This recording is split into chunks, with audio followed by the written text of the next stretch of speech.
አያሌ ባህሎች መናገሻ ባደረጓት ለየቅል ሀሳቦች ጥላ በሆነች ሀገር ተግባራዊ የሚደረግ የዲሞክራሲ ውቅር በቅጡ ሊጤንበት እንደሚገባም የዘርፉ ምሁራን ይመክራሉ። ከዚህ ረገድም የብዝሃ ማንነት ባለቤት ሀገራት ከመግባባት ማዕድ የሚያሰፍር ከትብብር ጎራ የሚያሰልፍ ከአብሮነት መንደር የሚቀላቅለውን የተግባቦት ዲሞክራሲ ሞዴል ከምርጫቸው ተርታ ሊያሰልፉ እንደሚገባም ይመከራል። ከትንሾቹም ግሩፖች ማይኖሪቲ ከምንላቸው ሰፊም ከምንላቸው የማንነት መገለጫዎች ውስጥ ሁሉንም አሳታፊ መንግስት እንገንባ፣ ሁሉንም አሳታፊ ስርዓት እንገንባ ሲባል ይሄንን በደንብ ለማሳለጥ የተግባቦት ዲሞክራሲ በጣም ወሳኝ ነው ማለት ነው። መግባባት አለብን ነው። አብዛኛው ልዩነት ላይ የተመሰረተ ሳይሆን ተግባቦት ላይ ማተኮር፣ ውይይት ላይ፣ ንግግር ላይ ጊዜም የፈለፈ ጊዜ ቢወስድ እንኳን እዛ ላይ ትኩረት አድርጎ መግባባት ያስፈልጋል። ተፎካካሪ ፓርቲዎች ሐሳብ ካላቸው በሀገራቸው ያገበናል የሚሉ ከሆነ እውነትም ያገባቸዋል። አማራጭ ፖሊሲ ሐሳብ መቅጣጫም አለን። ከመንግስት ጋር በትብብር መስራት እንችላለን። ሀገረ መንግስታችንን አጠናክረን ህዝባችንን ማሻገር ልማታችንን ማምጣት እንችላለን የሚል ሐሳብ ካላቸው ግን ከመንግስት ጋር ተቀራርበው የሚሰሩበት ነው።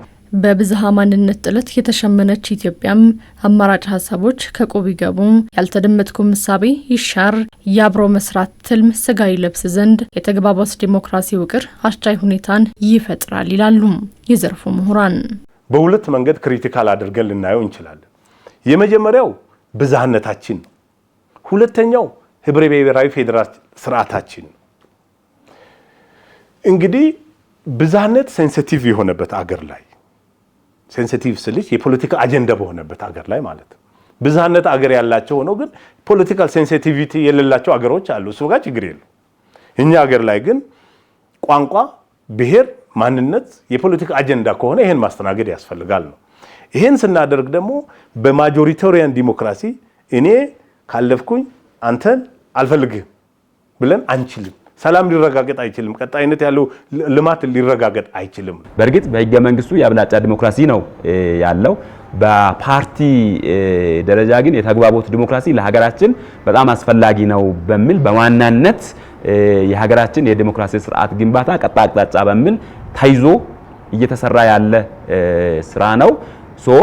በአብላጫ ዲሞክራሲ ያሉ ክፍተቶችን ተባብሮ የመስራት ክፍተቶችን የኔ ሐሳብ አልገባም በመንግስት ምስረታው እኔ ተገልያለሁ የመገለልን ሐሳብ የሚከላከልና ሀገረ መንግስቱን ቅቡልነት በጋራ የመስራትን ነገር የሚያመጣ ነው። ተግባቦት ነገን ከንከን የጸዳ መዳረሻን የመደላደል የማድረግ አቅሙ እየገዘፈ ነው። ታዲያ ዳርና ዳር የቆሙ ሐሳቦችን የማገናኘት ኃይልን በውስጡ ያቀፈውን የተግባቦት የዲሞክራሲ ሞዴልን ተግባራዊ የማድረግ ልምምድ በኢትዮጵያ እንደምን ይመዘናል?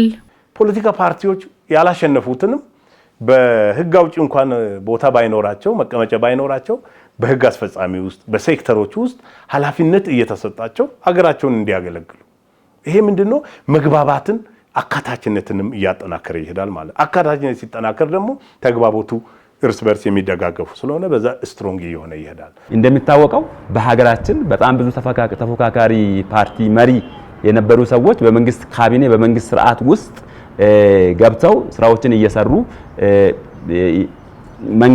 በመንግስት ምስረታ ተሳታፊ መሆን ችለዋል። ይሄም የተግባቦት ዲሞክራሲ አንዱ መገለጫ ነው።